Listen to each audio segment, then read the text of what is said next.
Hi, this is Patrick Harwood. I'm in the Department of Communication School of Humanities Media Lab located in the back of 7 College Way. I'm putting together a tutorial about editing videos in the Adobe Premiere program.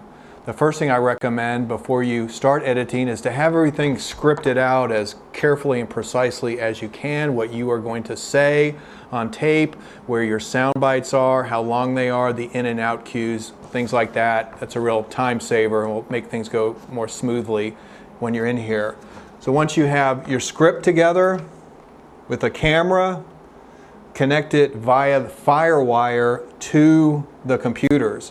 So there are FireWire cables, connect those to the DV input, and then turn the camera on, but have it set to playback as opposed to shooting, because you want to play back tapes and they'll be captured in this program.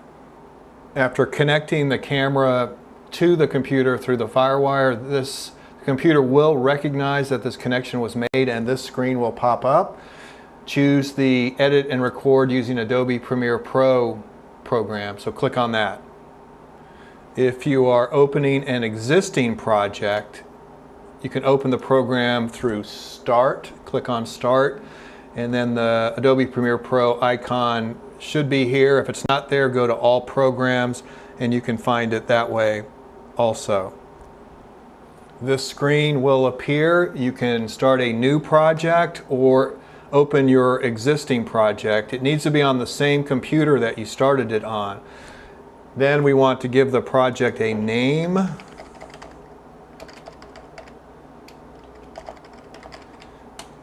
Click OK. And now the interface will open.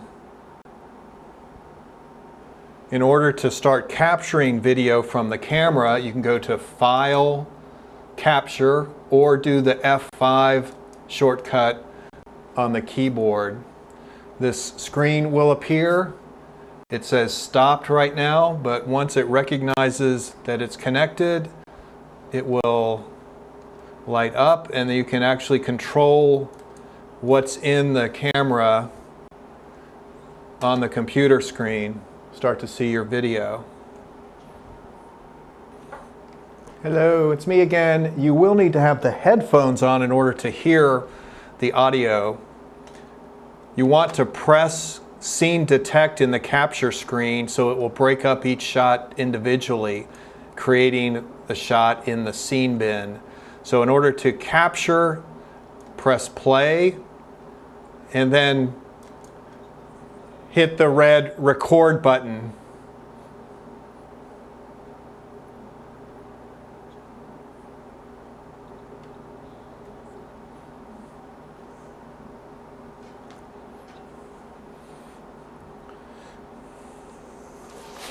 Okay, this is a stand-up open that I want to use in this piece. I'll stop it.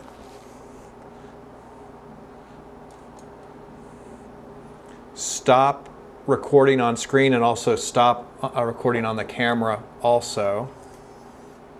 In order to see what you better see in the scene bin, this is called the scene bin over here, go up here to this little arrow, click on it, go to thumbnails, click the off and go back to it again and make it large so that it's much easier to see your clips as you see right along here. In order to trim your clips, double click on the clip that you want to trim in the scene bin. It will appear in the center screen and then you can play it. You can also use this blue cursor to do sound search. Cue it to the very beginning, your in cue, the beginning that you want to use. Hit this little bracket, the left bracket right here sets the in point, and then play it to the end of it. Read and enjoyed books. Many of us even hope I'm letting it roll to the end of the soundbite. Well, we'll introduce you to you can also use the cursor to more quickly move it over there. Just that, twice. Back it up a little bit before she starts to move. Set the right bracket to set the out point, and then drag it down into the storyboard at the bottom. This is where you build the story, the final product.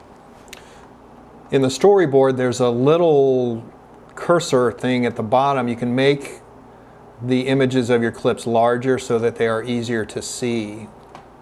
That's a good idea to do because as is, it's kind of small. In the storyboard here at the bottom, you can use the space bar to play the clip. It will appear the top right part of the screen. We've all read and enjoyed books, many of us even hoping to write one of our own someday. Well, we'll introduce you to a young College of Charleston graduate. Space bar to stop and start the clip. In the storyboard, it's important that these channels be open. You see when I click here, it closes it so we don't see the representation that you do with audio, for example. The little yellow lines that go through the video and audio channel can be used to control, for example, in the audio, can be raised and lowered to raise and lower your audio. Brightness can also be controlled with the yellow line in the video part. You can also adjust the audio by right-clicking on the clip that you want to change the audio, press audio gain and enter a decibel. Maybe it's at 0 now, maybe try 10 or 15 to move it up some, or you can do negative to have it be a little bit quieter. To do your supers or titling, go up here to the top of the screen and press title. You want to do a new title, default still. Say it's going to be stand up super, which will be the name of you, the reporter. See how the screen will appear over the screen, the image that you're clipped on, and then you can write in the little box. Now you notice how large that is, and that's way too large for the shot. So the way that you make that smaller is you go over it, make it dark, and then you go to where it says T for title, and you change that number from 100 to maybe, we'll try 40. We'll click on that, and you see how it makes it smaller. So we'll say Daniel, her name's Daniel Hershon, C of C, scene. We can center that up here, and we also want to have it move down a little bit, make it more centered on her body in this case. With titling, you have a lot of options as far as the font style and the color. So you want a color that will stand out, and the way you change that is you highlight over the name, and there's a menu of a variety of different styles you can use. You click on that, get out of that. That looks a lot better.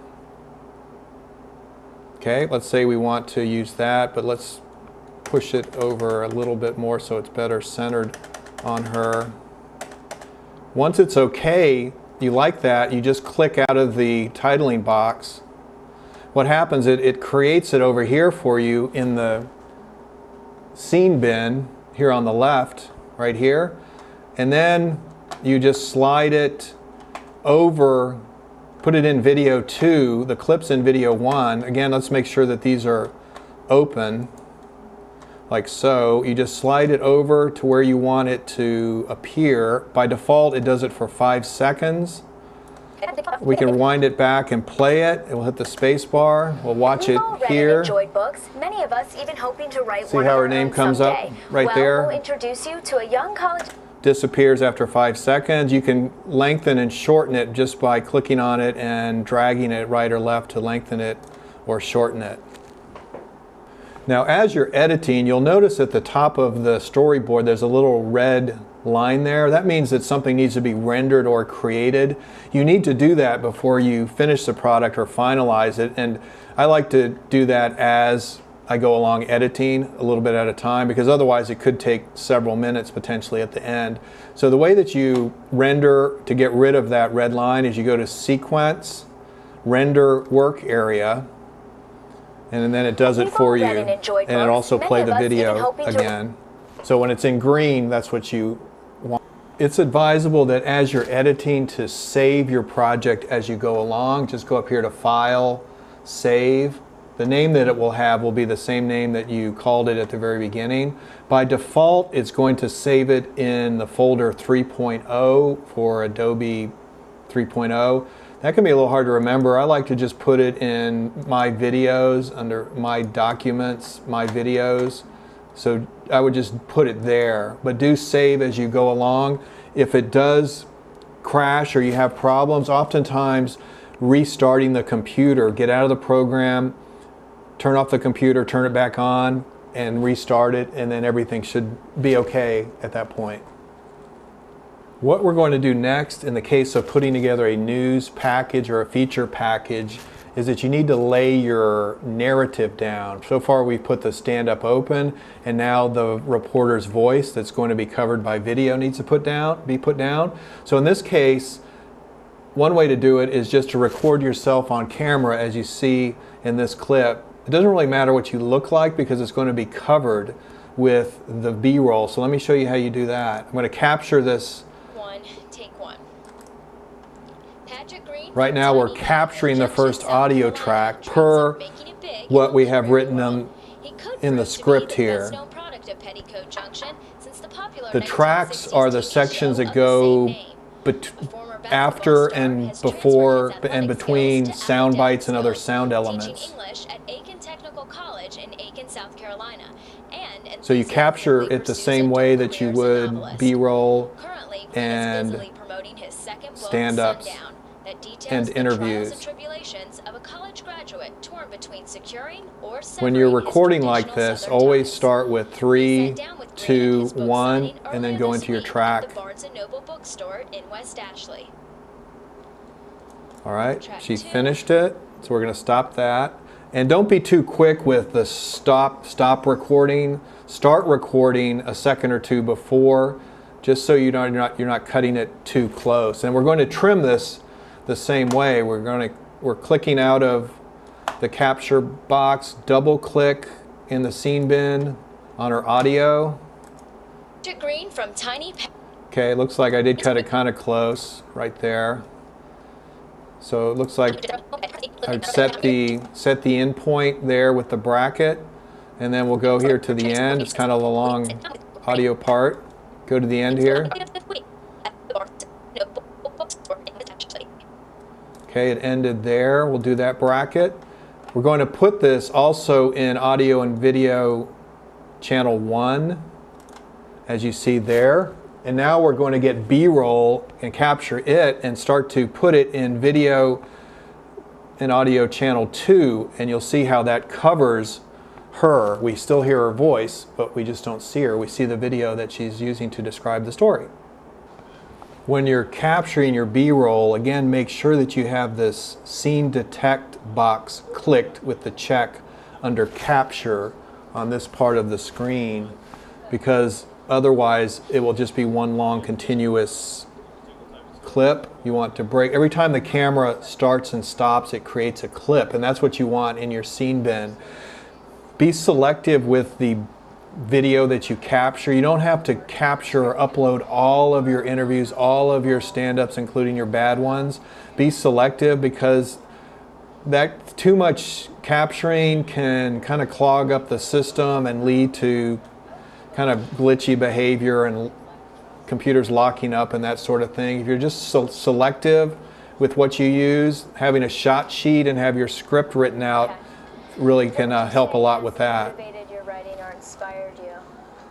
All right, I've trimmed a shot that I want to use as B-roll to cover Danielle's narrative, this shot right here. So I'm going to put it into video 2, put it above video 1, like so. Now watch what happens when I play it back. Watch the screen. Twice. Green from tiny Petticoat Junction, South Carolina, dreams of making it big in the literary world. He could prove to be the best-known product of Petticoat Junction since the popular 1960s TV show of the same name. A former basketball star has transferred his athletic skills to... Okay, after the shot runs, it goes back to her because I still need to put other shots down to cover that. Now you may, I don't know if you heard this, but we can hear the audio that goes with this clip, which we don't really want to hear. So in audio 2, that goes with video 2 of the B-roll shot, we can bring that audio down. You don't have to mute it necessarily, but just bring it down so it's lower, so it's not conflicting with her voiceover. It will sound better and look better also. All right, now let's say you want to use some transitions or dissolves in your story. You have many to choose from in Adobe Premiere. Where you find those is on the left side of the screen under Video Transitions. You click on that and you have a lot of options. Let's say we want to do a dissolve. We'll do a cross dissolve. You click on the one that you want and you just drag it over and put it between the two clips where you want the transition to occur. And then just click behind in the toolbar up here and then watch it play over here. You don't have to answer this. Oh, I don't? No. Sure word. Be sure you're clicked on that. Use the spacebar. At the Barnes & Noble bookstore Watch in this. West Ashley. What would you say has motivated your... Okay, of course, this part would be covered with B-roll. I just haven't done that yet, but you see how that dissolved. If you don't like that one, just pick another one and drag it over it to try that one. This one I think will be a little more dramatic. Store in West Ashley. Whoa, What would turn you the say page. has motivated your writing? If you turns out you don't like that there, just click on the transition that you use and just do clear, and that will remove it. So now we're well on our way to putting together this report, producing this report. So you lay your sound bites. Say if it's a person on the street, you just lay your sound bites down, you capture them, trim them, put them in the storyboard where you want them, give them titles. Let's move ahead and say that we are finished. We like how everything looks. We've watched it in the screen. It's always good to preview, make We've sure all everything read and looks enjoyed okay. books. We're happy with it. Now we want to finalize our video and put it on YouTube. So we go to File, go to Export. In this menu, go to Adobe Media Encoder, the one at the bottom, because we want to save it as an MPEG, which will come up by default. If it's not showing MPEG 2, then go down here and find it. And then you just do OK. We'll have to give it another title. It's going to put it in My Videos where I want it. Save. Now it's rendering it, or it's creating it. It's converting it from the project setting to MPEG, which will allow us to post the video on YouTube. Also put it on a flash drive to be able to transport it and save it that way, show it on other computers. So depending on how long the video is, I've got about a minute of video. It won't take very long. Usually it renders pretty quickly on these high-powered computers.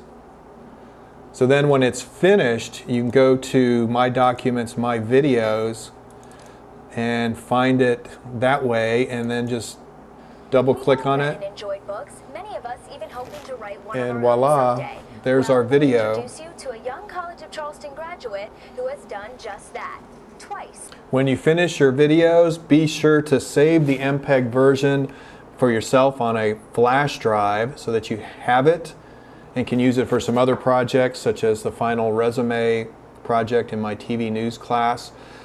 Click out of it, save everything, and log off, and then you're done.